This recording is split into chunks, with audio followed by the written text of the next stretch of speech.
Come transform these cake layers into a beautiful 3-tiered cake with me for a book launch event. And so one thing you will notice about my videos is it is such a repetitive process. And so please listen to me when I say this.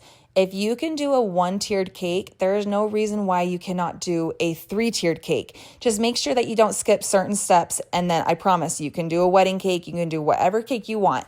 And so my biggest advice with this crumb coat is not only put your frosting in a separate container, because honestly, when you are working on your crumb coat, sometimes crumbs do tend to come off and you get them in your frosting. And so the last thing you need to do is just put all of those crumbs in your final layer of frosting. It's such a headache. And so please just use a separate bowl, whatever you may need to do.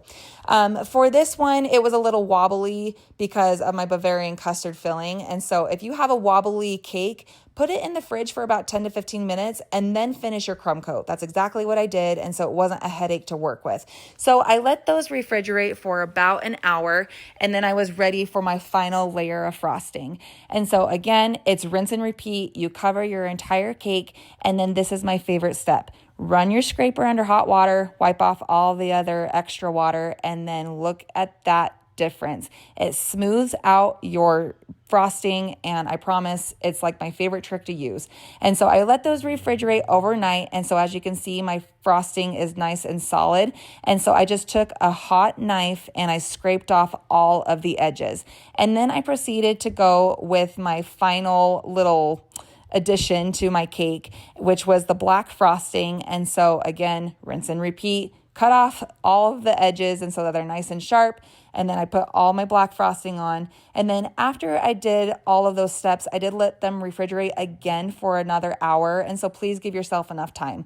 So the next step is to add the dowels, because never stack cakes on each other unless they have the proper support. And I need to do this for a minute. Let's just admire these guys. They are from Hobby Lobby. They are nice and thick, and so your cake is not going to budge. It is the best, and they are so fairly priced. I just love them.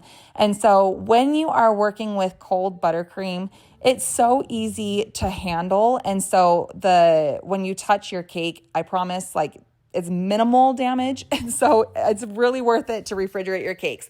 So I did put some skewers in just to make sure that my cake wasn't going to go anywhere. Some people ask me if I like to stack my cakes at events or at home. I prefer home because when I get to the event, it's minor touches.